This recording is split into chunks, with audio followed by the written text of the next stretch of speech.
I can just share. Yeah.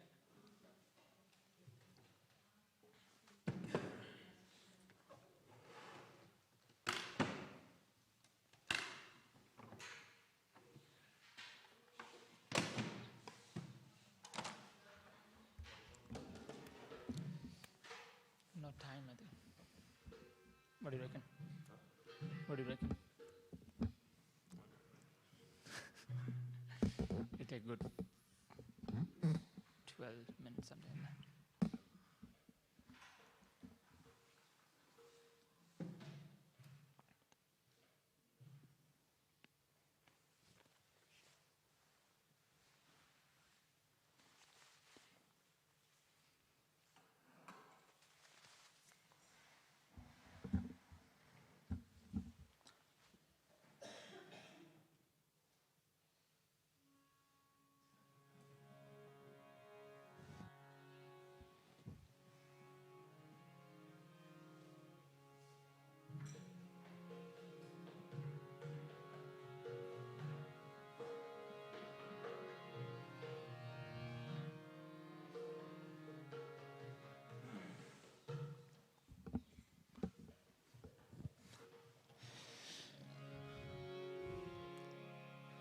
Jai Radha Madhava Jayo Kunja Bihari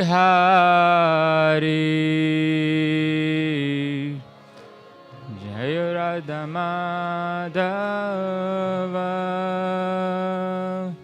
Jayo Kunja Bihari Jai Radha Madhava Jayo Kunja Bihari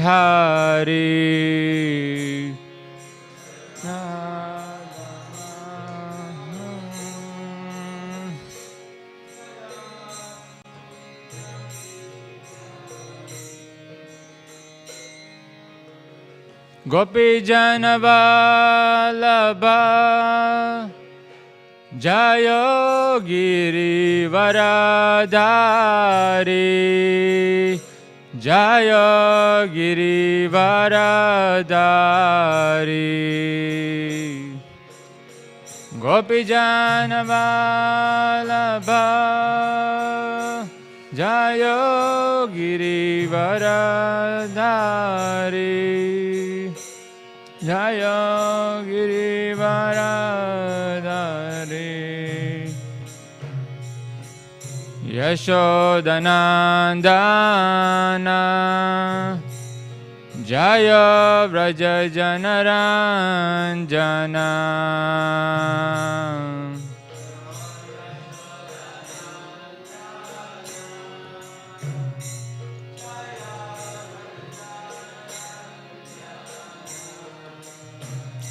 Jaya Yashodanandana Jaya Vraja Janaranjana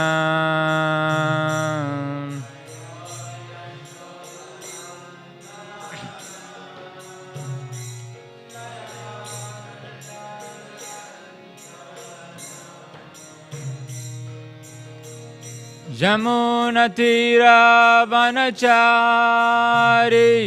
Jayo Kunja Bihari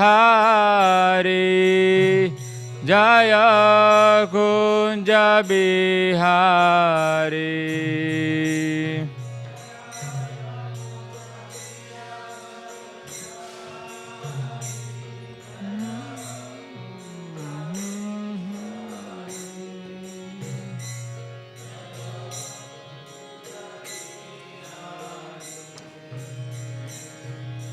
Jai Radha Madhava Jaya Kunja Bihari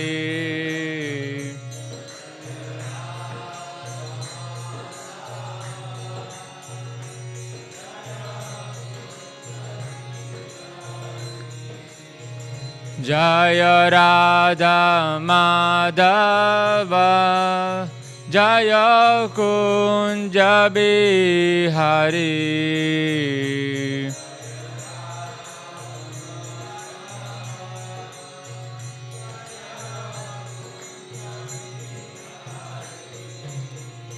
Hare Krishna, Hare Krishna, Krishna Krishna, Hare Hare, Hare Rama, Hare Rama, Rama Rama, Hare Hare.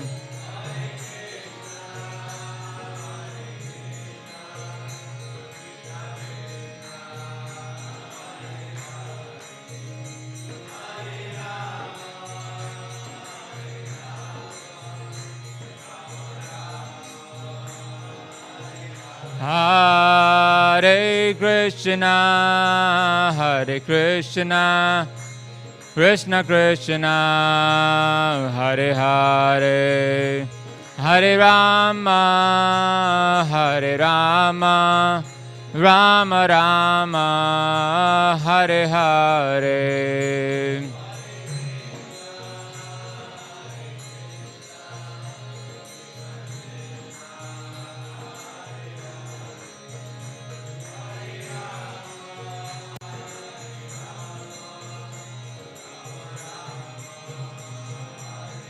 Hare Krishna, Hare Krishna, Krishna Krishna, Hare Hare, Hare Rama, Hare Rama, Rama Rama, Hare Hare.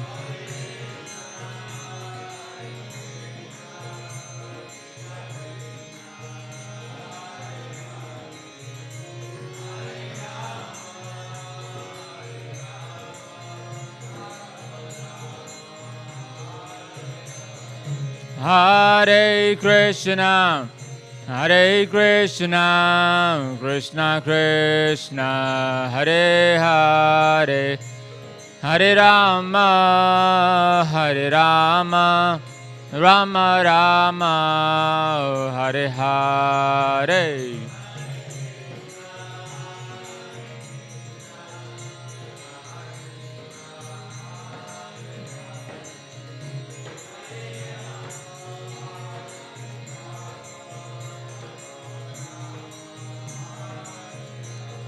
Jaya Prabhupada, Jaya Prabhupada, Prabhupada, Jaya Prabhupada.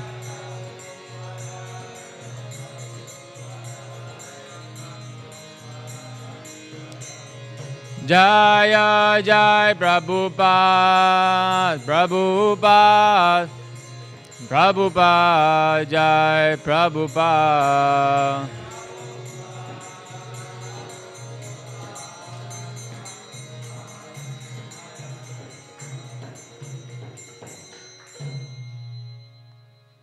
Jaya Vishwapad Brahmhamsa Parijagacharya Stotra Chatashi Śrīmad Bhaktivedanta Swami Prabhupada ki. Jaya Vishwapad Brahmhamsa Parijagacharya Stotra Chatashi Śrīmad Bhaktivedanta Saraswati Thakur Prabhupada ki.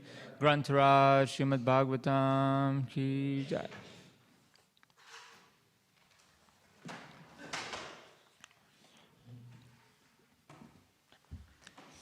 Om Namo Bhagavate Vasudevaya.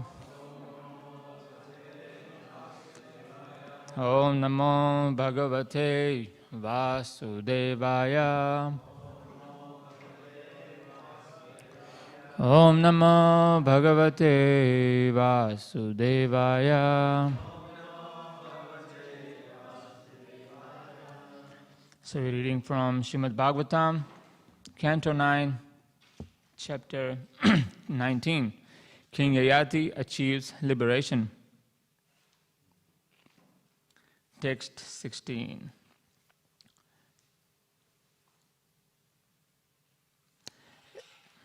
Ya dustyaja durmati bhir jiryato ya na jiryate tam trishnam dukhanivaham sharma kamo drutam tyajed Yadustyaja durmatibhir Jiryatoya na jiryate Tam trishnam dukhanivaham Sharma kamo drutam yaje.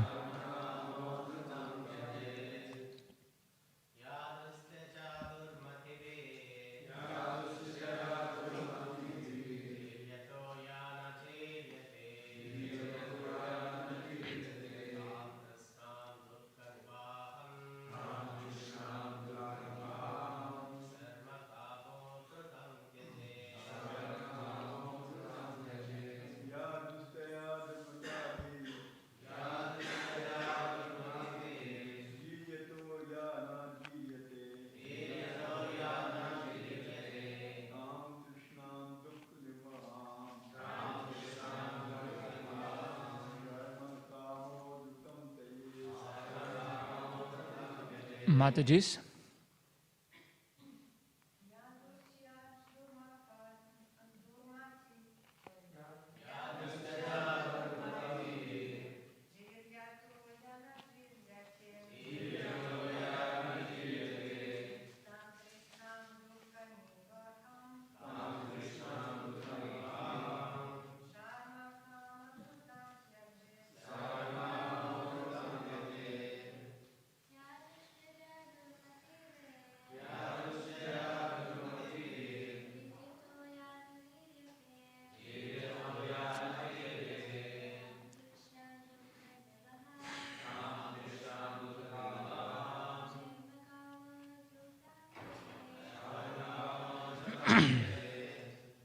Word-to-word translation.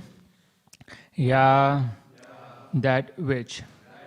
Dustyaja, extremely difficult to give up. Durmatibi, by persons too attached to material enjoyment. Jiryata, even by one who is an invalid because of old age. Ya, that which. Na, not. Jiryate, is vanquished. Tam, such. Trishnam, desire. Dukhanivaham, which is the cause of all tribulations. Sharmakama, a person desiring his own happiness. Dhrutam, very soon. Tyajet, should give up. Translation purport by His Divine Grace, A.C. Bhaktivedanta Swami, Śrīmad Prabhupada. Translation. For those who are too attached to material enjoyment, sense gratification is very difficult to give up. Even when one is an invalid because of old age, one cannot give up such desires for sense gratification. Therefore, one who actually desires happiness must give up such unsatisfied desires, which are the cause of all tribulations. Purport. We have actually seen, especially in the Western countries, that men who have reached more than 80 years of age still go to nightclubs and pay heavy fees to drink wine and associate with women. Although such men are too old to enjoy anything, their desires have not ceased. Time deteriorates even the body itself, which is the medium for all sensual satisfaction. But even when a man becomes old and invalid, his desires are strong enough to dictate that he go here and there to satisfy the desires of his senses. Therefore, by the practice of bhakti yoga, one should give up his lusty desires, as explained by Sri Yamunacharya. Yad avadimana mama cheta Krishna padara vinde navanava rasa dhamni udyatam rantum asit tad vadhi batanari sangame smaryamane bhavati mukha vikara sushtu nishtivanam cha. When one is Krishna conscious, he gets more and more happiness by discharging duties for Krishna. Such a person spits on sense gratification, especially that of sexual enjoyment. An experienced, advanced devotee is no longer interested in sex life. The strong desire for sex can be subdued only by advancement in Krishna consciousness. Om Jnana-timirandasya Jnananjana Shalakaya Chakshur Unmilitam Yena Tasmai Shri Gurave Namaha. Jai Shri Krishna Chaitanya Prabhu Nityananda Shri Advaita Gadadhara Shrivasadi Gaura Bhakta Vrinda. Hare Krishna, Krishna Krishna, Hare Hare, Hare Rama, Rama Rama, Hare Hare.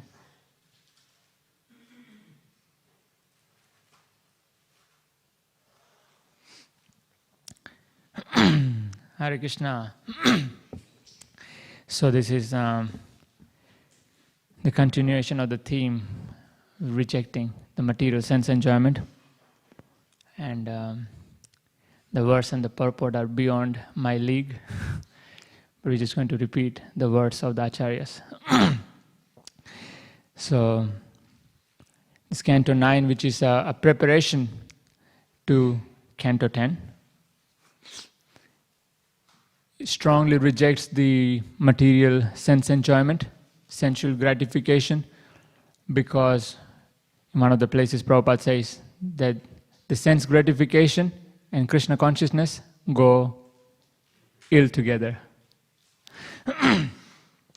So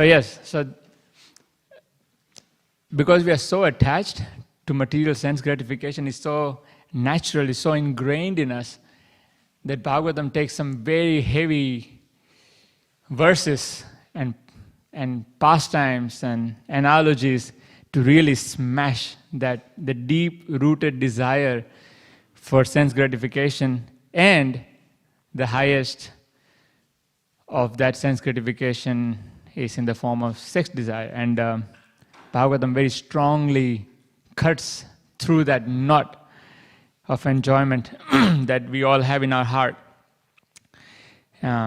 So here, repeatedly, the 9th canto cuts through that desire for material enjoyment.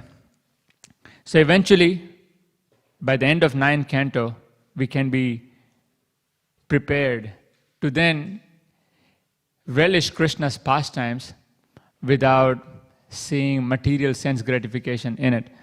So this is a continuation of this theme. So in the first verse of the Bhagavatam and in the purport, Prabhupada explains about the Adi Rasa, is that the original rasa, the enjoyment which is there in Krishna, the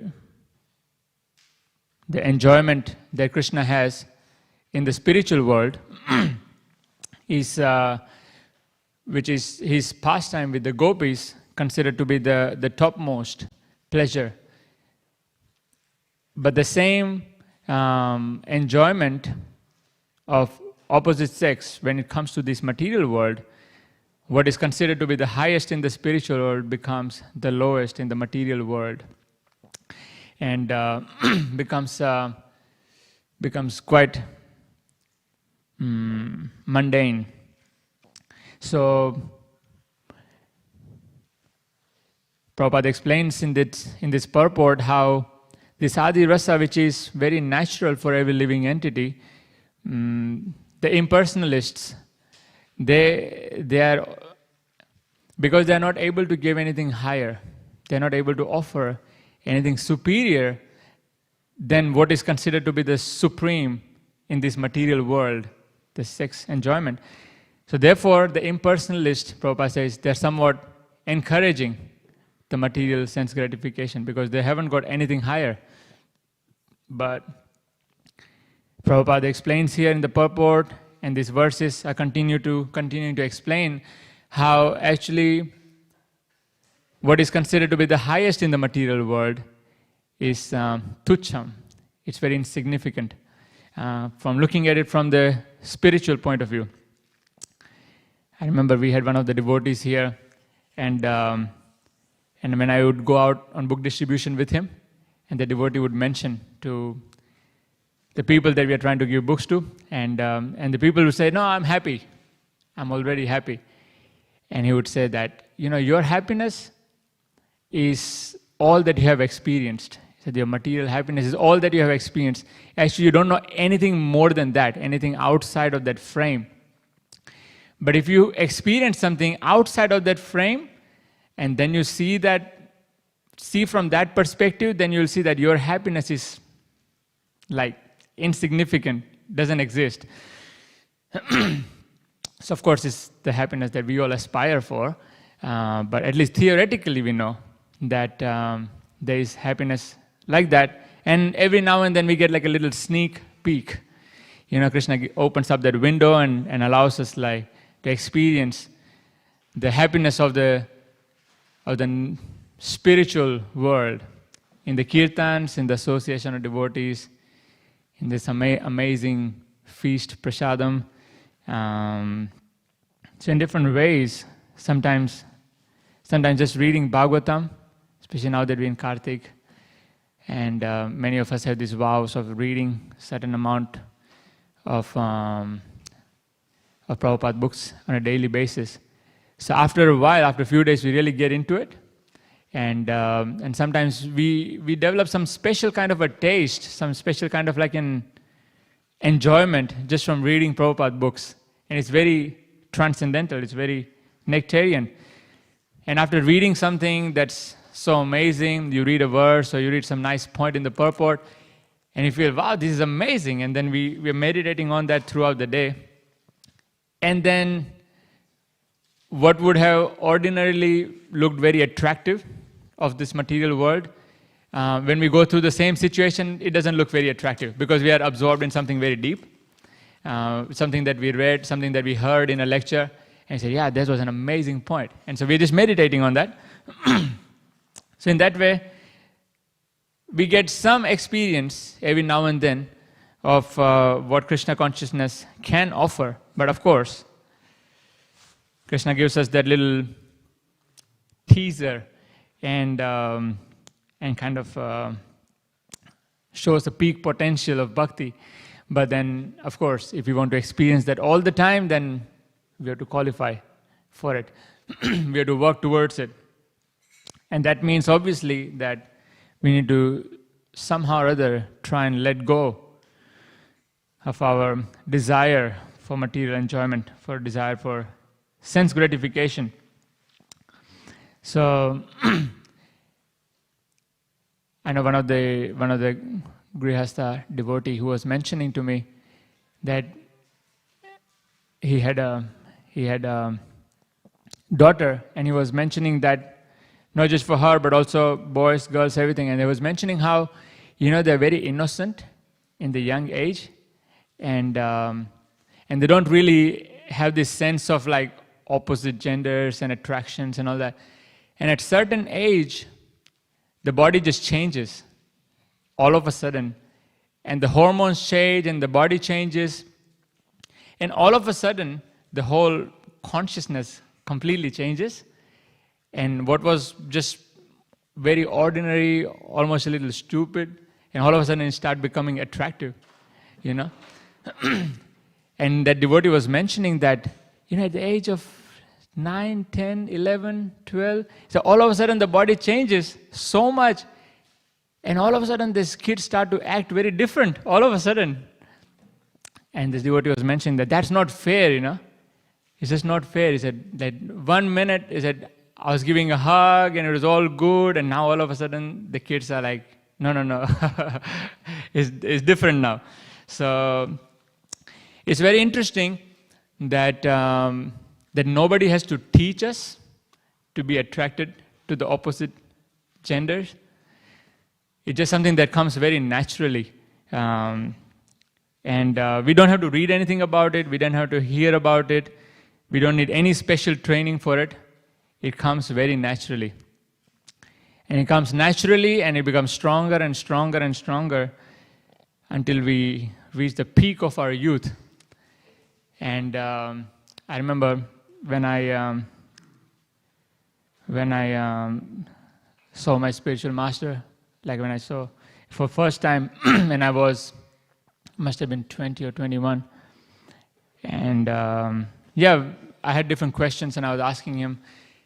And at one point I asked him about, there's this natural attraction for the opposite sex, and how can we overcome that? And he asked me, how old are you? And I said, I'm 20. Can't remember, something like that, 20, 21, something. And so he said, oh, you're 20, 21, whatever. I said, wow. He said, you know what the modern scientists say? He says that your hormones at 20 or 21, they're at the peak. He said, they're like, so right now, he said you're like a, what do you say? Like a walking volcano. So the hormones are boiling right now. So he said, of course you have this attraction. So he says, okay, so what's going to happen from here? He said, yeah. So he said, when you reach 30, and I'm like, okay, 30 is going to calm down. He said, no. So 40, okay, 40 is going to, 50, 60, yeah, it slowly starts to reduce. 40, 50, 60? Yeah, it slowly takes time. Takes a long time. So here Prabhupada is explaining, and actually in the verse here it's explained that even a person who has come to the point of invalidity of old age, still the attraction is there. It's still not gone. The body is not able to cooperate, but the desire to enjoy is still there. And this some of us may have heard of this story of Akbar and Birbal, who Akbar one time asked Birbal, he said, at what age does a man become free from this sex desire? Said, when will that completely go away? And Birbal said, actually it never goes away. And Akbar said, no, come on, that cannot be true, like when you get old, at certain point, your body is not going to keep up. So obviously you're going to lose the desire for it too. And Birbal said, no. He said, the desire is always there, as strong as a young man. He said, doesn't go away. Akbar said, no, I can't believe that. So Birbal said, I can prove it to you. So a few days later, Birbal found out that this one person who is in his deathbed, is ready to die. So counting his final few breaths. So Birbal said, this is a good opportunity. So he told Akbar, as a king, let's go. We have a very special person to go and see. This person is an old man. He's in his 80s. He's about to die. His final few breaths, we'll just go and see him. Jahan your great majesty can give his audience to this dying man. It'll be a great honor for him. And Akbar said, well, I don't see a reason why I should go, but you're asking me, okay, I'll go. So Birbal said, yeah, and also, along with us, can we take your daughter? It's a young, beautiful daughter of Akbar. And so Akbar was a little hesitant why she has to come. But anyway, Birbal is saying there must be some reason for it. Okay, so then it's Birbal, Akbar, Akbar's daughter, all three of them go and visit this dying man. And so, of course, the family members, they tell him that, look, the great majesty, king, Akbar with his minister, Birbal, is coming and to see you. And so the old man was greatly appreciative. So just when three of them walk in, and before they walk in, Birbal had told Akbar that just watch for his eyes, where it goes. So the three enter. So there is this great king, Akbar, who is considered to be very respected. There's the Birbal, who is very respected, also a great minister. And then there's this daughter, young daughter. And this old man's eyes just get glued to the daughter. And because it's dying, his eyes are like half open. He can't fully open his eyes. So he's like that. But he's trying to open the eyes and trying to raise his neck. But he's not seeing the king or the minister. And Akbar immediately notices that. And Birbal says, you see?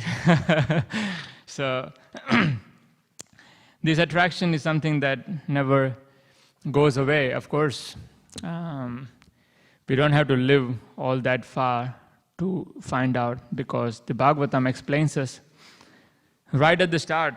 So depending on at what age we read, at what stage in our Krishna consciousness we read, we understand that this attraction for the sense objects will continue to remain forever.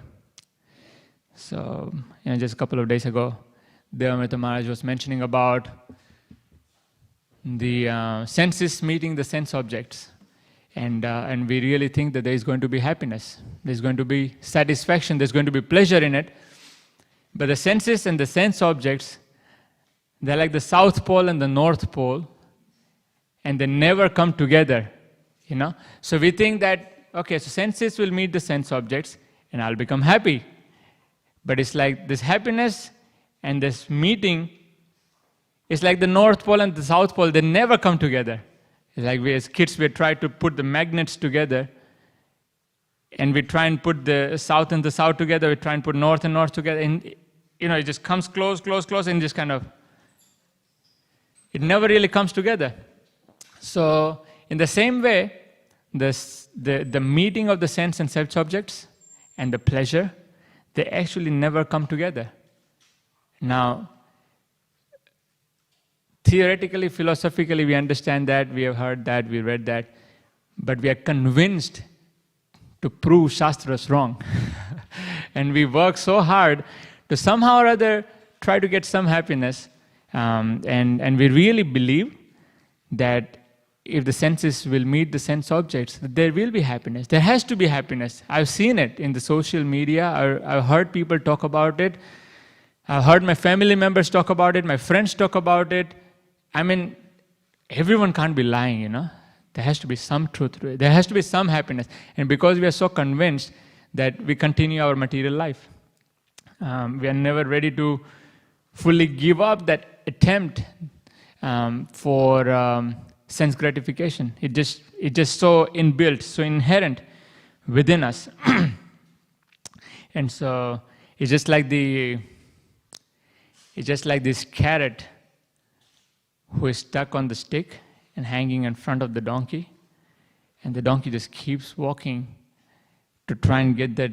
It's just like 2 inches from his nose. I think that if I just walk a little faster, then I'll get the carrot. And so the donkey walks faster, and the carrot still goes further, a little faster. So he said, okay, if I walk a little bit faster, now I slow down, I walk faster. Now I turn around, I go from there. And the donkey is constantly trying to get around to that carrot, but can never really get it. So in the same way, we think that, yes, like I have a tongue, and I know that this is a tasty, palatable food, I have a tongue, and this is a chocolate. And if I eat that, I'll be happy. Like that's obvious, isn't it? Okay, one didn't satisfy, maybe I need to have one more. Still not satisfied? Or maybe I should have a different flavor. Maybe I should have a different brand. Maybe I should have a different ingredients. In that way, it just never satisfies. But we keep trying, and we really never lose hope. So in that way, the effort continues, and the material life continues. It never really stops at any point. And so therefore, the Bhagavatam, it's explained that naham deho bhaja niloke kashtan kaman arhate vid bhujamye. So that the living entities have accepted these material bodies, material body, and this human form of life, So, but what is the human life used? Just working hard day and night, trying for some sense gratification, and Bhagavatam explains that that pleasure is available even in the bodies of lower animals. So therefore, instead of just working hard, tapo divyam putraka yena sattvam. He said, is it better than working so hard for sense enjoyment, for sense gratification, something that's never going to come, something that's never really going to arrive? It's better to do tapo divyam, tapasya, austerity in devotional service. Is that by austerity, one should become purified in consciousness. So the problem with senses trying to meet the sense objects is, of course, that there is no happiness, but also, this famous yogi who said that one should enjoy senses so much that one is no longer attracted to it, and that was his philosophy. But Prabhupada would always say that such a bogus philosophy, because it's like pouring a lot of butter into the fire that is never going to put the fire off. The fire is going to continue. So therefore, the only way to put the fire down is by not feeding to it, is by not engaging in sense gratification anymore. So it's tapo divyam, his austerity in Krishna consciousness. Is that by that, one actually starts to get purified. And once senses start to get purified, one starts to develop spiritual intelligence. It's like, for example, we are trying to get up early in the morning for Mangala Arati. So that's austerity. And there are days when we go to bed late, there are days when we don't have good sleep, there are days when the morning is just so comfortable and the alarm rings. But we're training our intelligence to wake up, to chant, to go and see the deities. So in that way, we are training our intelligence. In the same way, the chanting, it's easy to fall asleep, but through austerity, we are training our mind to stay awake, listen to the mantra, come back to the mantra. So we are training, we are constantly hammering our mind, our intelligence to take shelter of Krishna. And in that way, we get purified and we start to experience a higher taste eventually. So there's also the material circumstances of ashram that is given. So there's brahmacharya ashram and there's a grihastha ashram, and it is said that the brahmacharya ashram is good for both the attached and the detached. It's a very good training house where, because here it says that one is going to be very attached even until the old age, even until the invalidity. And one continues to strive and try for the sense gratification. And we have seen that in our own family, in the people and society around us. We have seen in the Crown Casino, there was one of the person who was working in the casino, and he said that they have to change carpets every couple of weeks, very frequently. And so this devotee was asking, why? Why have to change carpets every so often? He says, because these old people, they come and they're gambling, and because they're so old and they're so attached to gambling that they cannot move. So they're pressing the buttons, they're putting the money, they're like, the wheel is constantly rotating, and they're thinking, now my turn, no, now. They keep trying, and sometimes they have to get up to pass stool or urine, but they're so old, and they don't want to miss the opportunity or the time, waste the time to go and come back. There are a lot of time they do the needful, but without changing the location. So they have to, every now and then, they have to change the carpets and they have to clean up the whole place because people are just, so attached, can't give up their desire for gratification.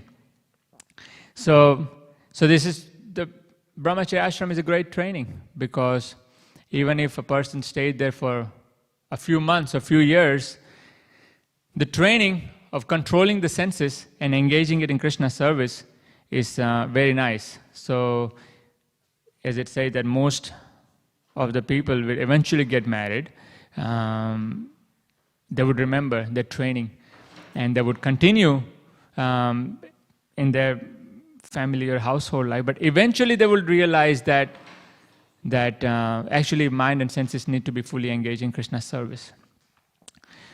So that's why it's a good training.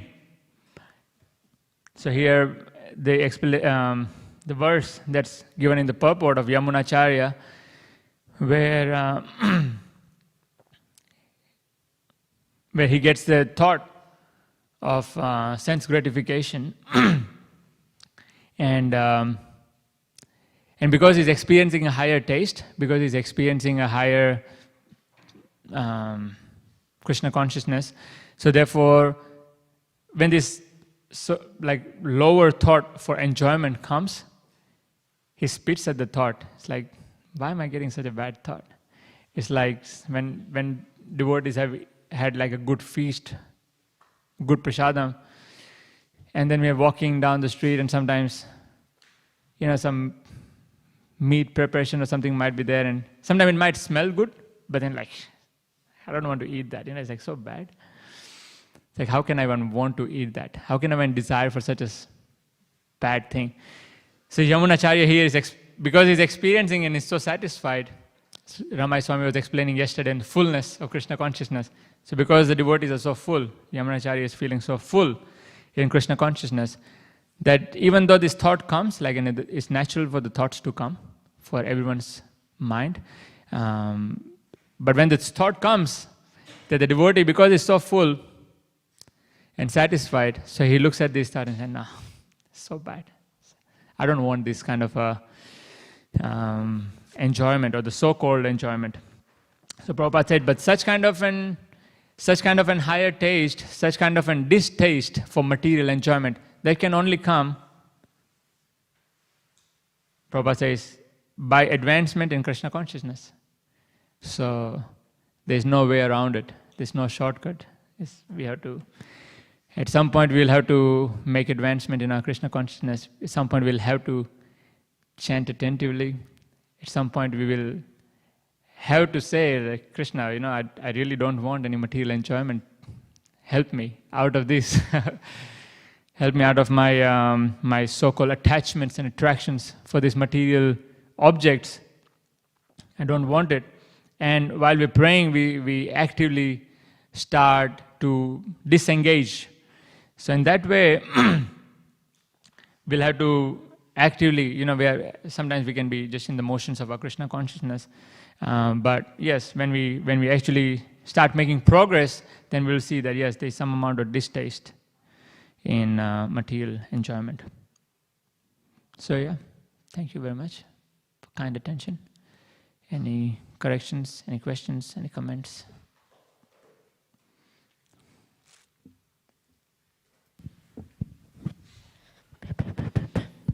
Hare Krishna, Prabhu. Thank you for the nice class.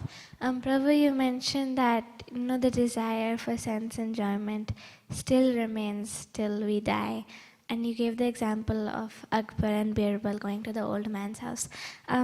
So, Prabhu, how can we remain enthusiastic in our services and not get disheartened by hearing these? Because we also hear that even on the exalted levels of devotion, this desire still is there. And so what is the hope for us? How can we just remain enthusiastic in our services and not get disheartened or sad by hearing this? Yes, so this is explained, this verse is specifically mentioning about the materialist who never gives up the desire, nor gives up the effort to pursue the desire. So this is the materialist. This is the biography of every materialist. That they live the whole life trying for material gratification. And even though the so-called glorious death is also quite miserable from the Bhagavatam point of view. But the whole purpose of Bhagavatam, because here we see, so this is the verse is explaining about this person who's in old age and still attached, but here we are reading the verse by Yamunacharya, who is not attached, who has the desire, or like who has the thought, but is not attached. In fact, is completely detached from this. So that's the proof that by practicing Krishna consciousness, one actually develops a higher taste, and one is able to let go of this material attachment or desires. So, through this knowledge, through this repeated hearing, we're developing the knowledge and the detachment, and we are hoping to come at some point. We're coming to come to this platform of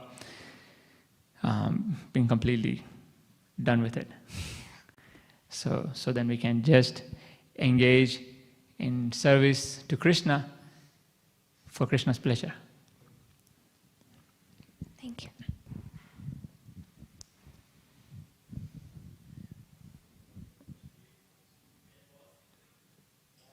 Okay, thank you.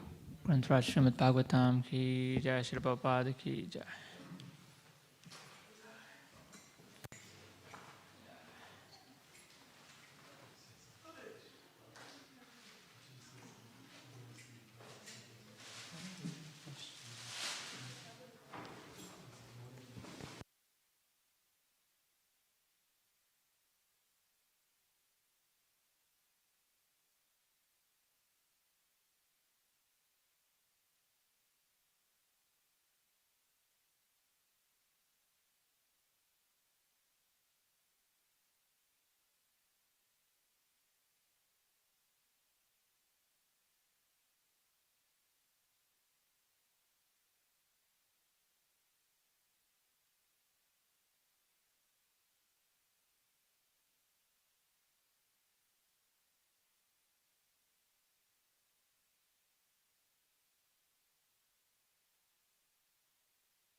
Krishna Krishna, Hare Hare, Hare Rama, Hare Rama, Rama Rama, Hare Hare. Hare Krishna, Krishna Krishna, Hare Hare, Hare Rama,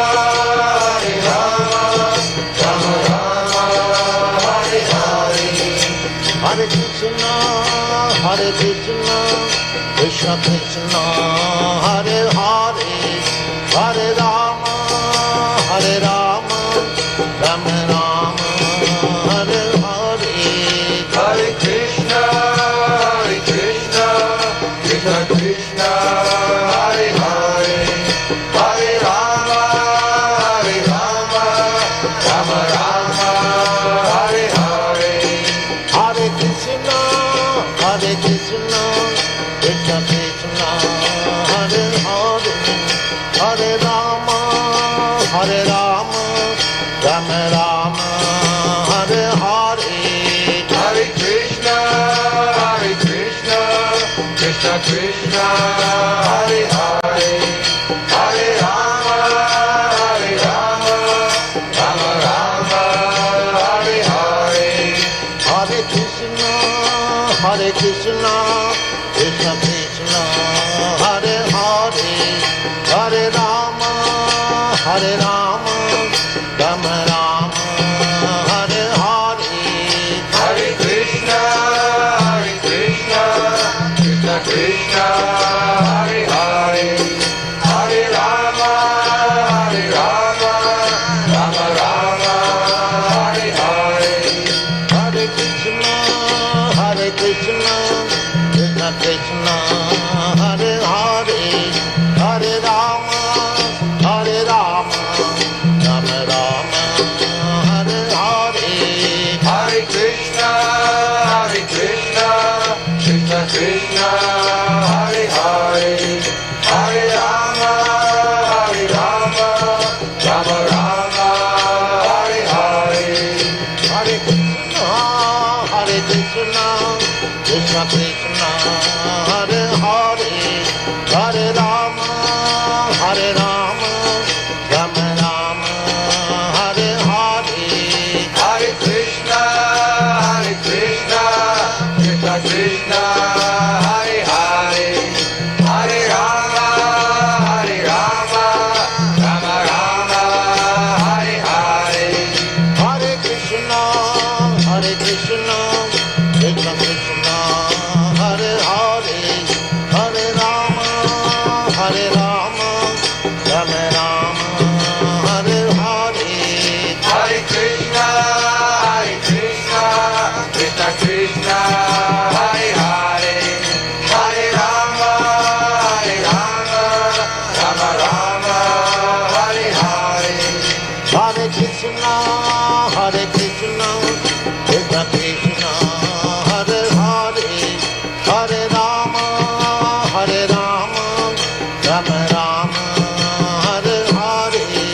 Hare Krishna, Krishna Krishna, Hare Hare, Hare Rama, Rama Rama, Hare Hare. Hare Krishna, Krishna Krishna, Hare Hare, Hare Rama, Rama Rama, Hare Hare. Hare Krishna, Krishna Krishna, Hare Hare, Hare Rama, Rama Rama, Hare Hare. Hare Krishna, Krishna Krishna, Hare Hare, Hare Rama, Rama Rama, Hare Hare. Hare Krishna, Krishna Krishna, Hare Hare, Hare Rama, Rama Rama, Hare Hare. Hare Krishna, Krishna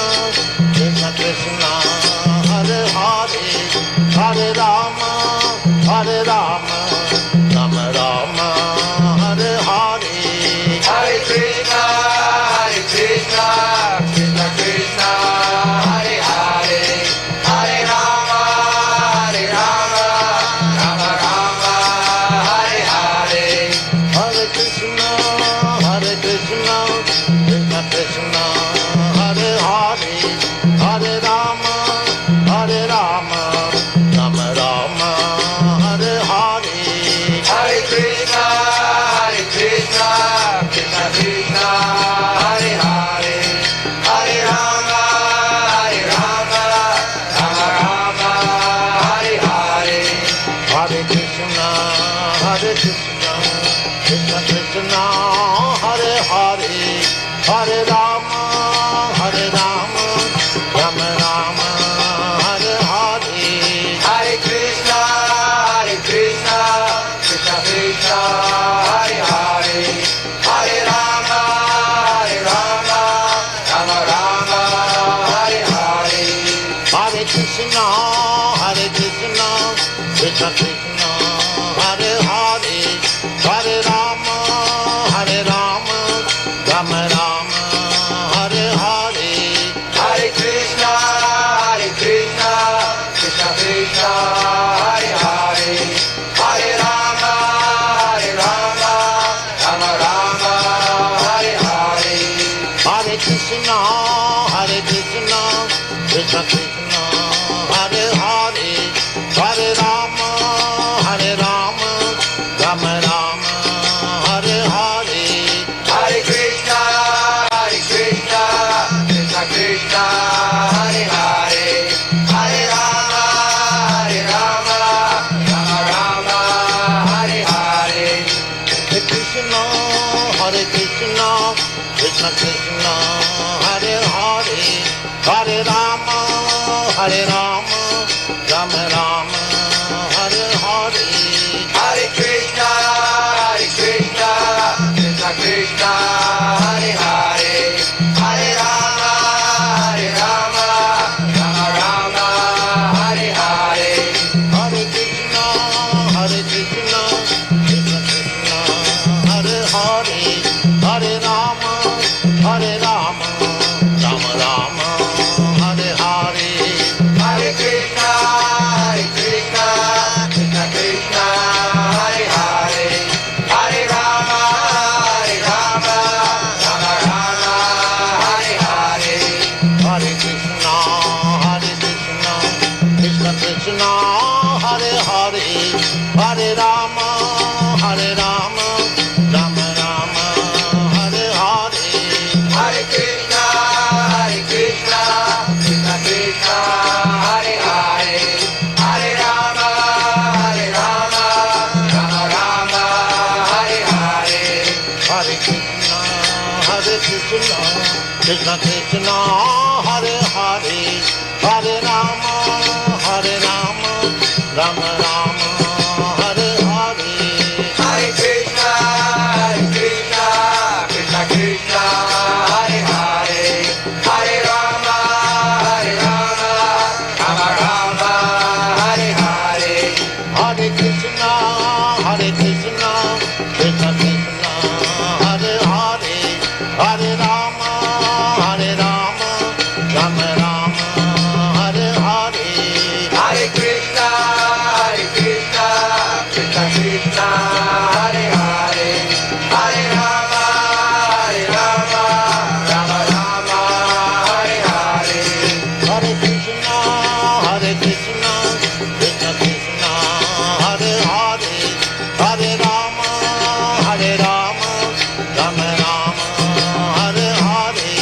Hare Krishna, Krishna Krishna, Hare Hare, Hare Rama, Rama Rama, Hare Hare. Hare Krishna, Krishna Krishna, Hare Hare, Hare Rama, Rama Rama, Hare Hare. Hare Krishna, Krishna Krishna, Hare Hare, Hare Rama, Rama Rama, Hare Hare. Hare Krishna, Krishna Krishna, Hare Hare.